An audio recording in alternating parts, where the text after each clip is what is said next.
Bonjour à toutes et à tous, j'espère que vous allez bien. Bienvenue dans une visite du template Second Cerveau sur Notion, l'outil parfait pour organiser toute votre vie. Dans cette vidéo, je vais vous montrer comment utiliser le template et je vous présenterai autant de fonctionnalités que possible. Ce template peut être téléchargé en cliquant sur le premier lien dans la description ci-dessous. Alors, commençons. Tout d'abord, nous avons nos boutons de capture rapide. Ces boutons nous permettent d'ajouter de nouvelles tâches, projets, ressources et notes d'un simple clic. Tous les éléments capturés apparaîtront dans notre boîte de réception. De là, vous pouvez ajouter des détails avant de les envoyer vers leur dossier dédié. Ensuite, nous avons notre dossier des domaines.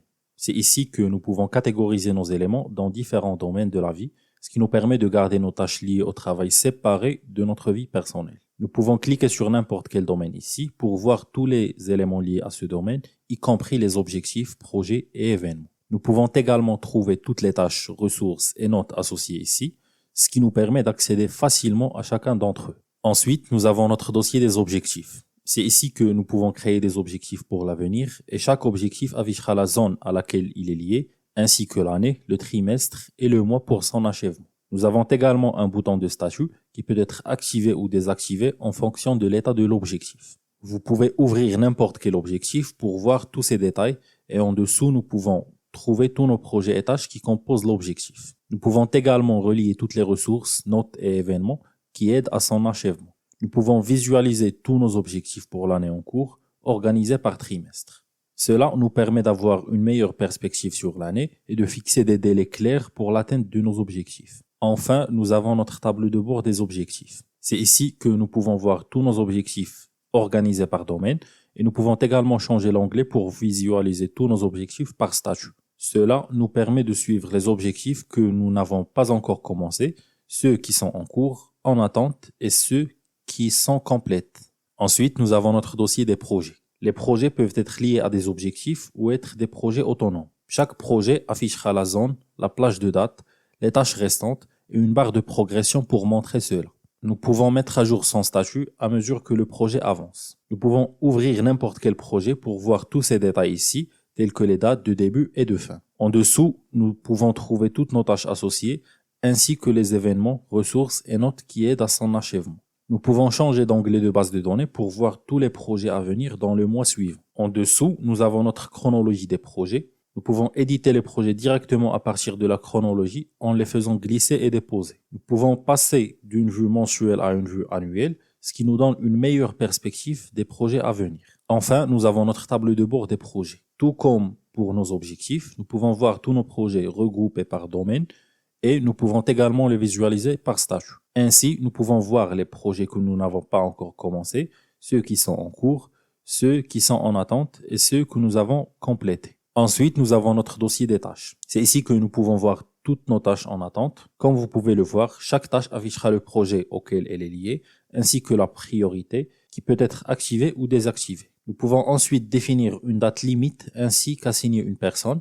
Et enfin, nous avons notre case à cocher pour l'achèvement. Nous pouvons filtrer nos tâches en utilisant les onglets de la base de données ici, afin de visualiser nos tâches à venir, c'est-à-dire toutes les tâches qui doivent être terminées dans la semaine suivante. Nous pouvons ensuite voir toutes les tâches en retard, ainsi que nos tâches complétées, c'est-à-dire toutes les tâches dont la case à cocher a été validée. En dessous, nous avons notre calendrier des tâches, nous permettant de planifier efficacement nos tâches et de mettre à jour les délais si nécessaire. Nous pouvons également passer d'un calendrier hebdomadaire à un calendrier mensuel en utilisant les onglets de la base de données. Enfin, nous avons notre tableau des tâches. Ici, nous pouvons trouver tous nos projets actifs et toutes leurs tâches en attente. Nous pouvons également voir nos tâches regroupées par priorité et ici, nous pouvons visualiser toutes nos tâches de haute, moyenne et basse priorité. Ensuite, nous avons notre dossier des événements. Nous pouvons regrouper nos événements en différentes catégories, ce qui nous permet de les organiser encore davantage. Nous pouvons cliquer sur n'importe quelle catégorie pour voir uniquement les événements liés à celle-ci. En dessous,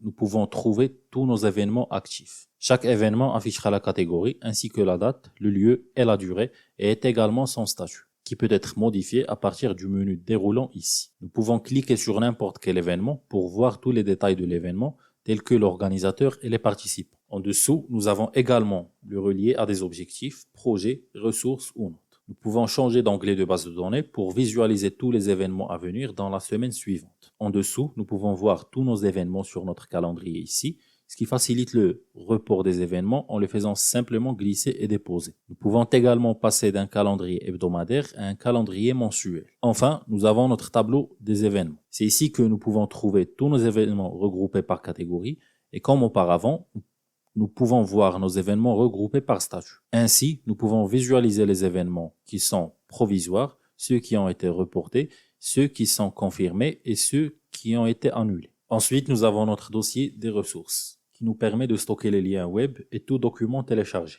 Nous pouvons créer des dossiers pour nos ressources, ce qui facilite la recherche de ce que nous cherchons. En dessous, nous pouvons trouver toutes nos ressources enregistrées. Chaque ressource affichera le dossier auquel elle est liée, ainsi que le lien pour un accès rapide.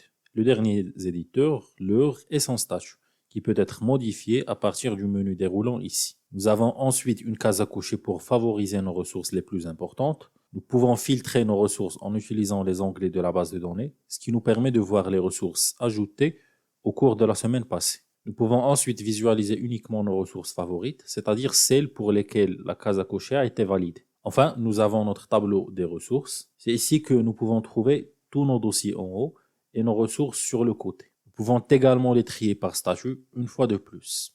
Donc pour les ressources, cela inclut celles à revoir, celles que nous examinons actuellement et celles qui ont été examinées. Ensuite, nous avons notre dossier de notes.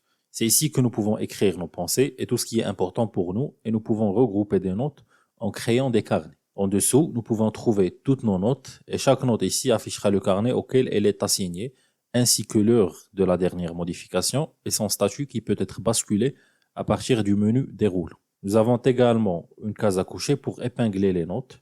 Il suffit de cocher une note pour voir tous ces détails et nous pouvons aussi relier les notes à des objectifs, des projets ou des événements. En dessous, c'est là que nous pouvons écrire la note elle-même. Nous pouvons filtrer nos notes en utilisant les onglets de la base de données. Ainsi, comme pour nos ressources, nous pouvons voir celles qui ont été ajoutées récemment. Nous pouvons également voir uniquement les notes que nous avons épinglées, c'est-à-dire les notes les plus importantes, c'est-à-dire toutes les notes dont la case a été cochée. Enfin, nous avons notre tableau de notes où nous pouvons trouver toutes nos notes regroupées par carnet en haut. Et une fois de plus, nous pouvons trier par statut, ce qui nous permet de visualiser nos notes séparées entre celles à rédiger, celles que nous sommes en train de rédiger et celles que nous avons finalisées. Ensuite, nous avons notre dossier des routines.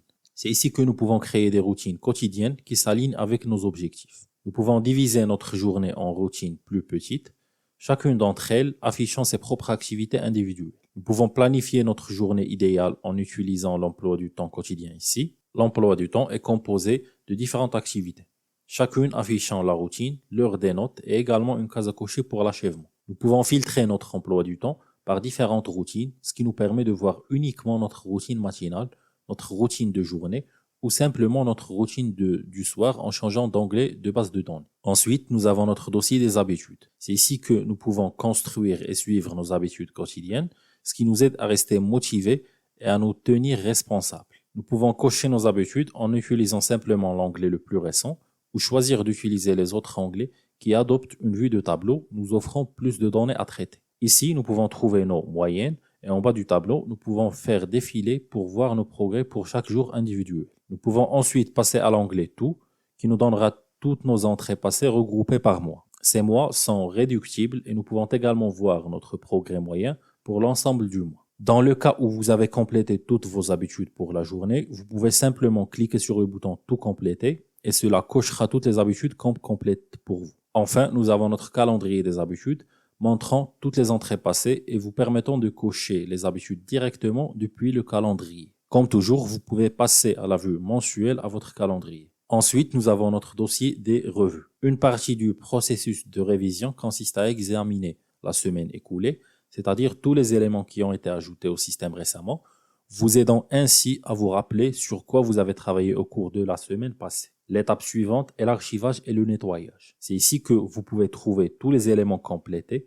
afin de pouvoir les passer en revue et archiver ceux qui ne sont plus nécessaires. La dernière étape consiste à se préparer pour la semaine suivante, ce qui implique de capturer de nouveaux éléments et de traiter tous les éléments existants dans votre boîte de réception. Ensuite, nous avons notre dossier d'archivage.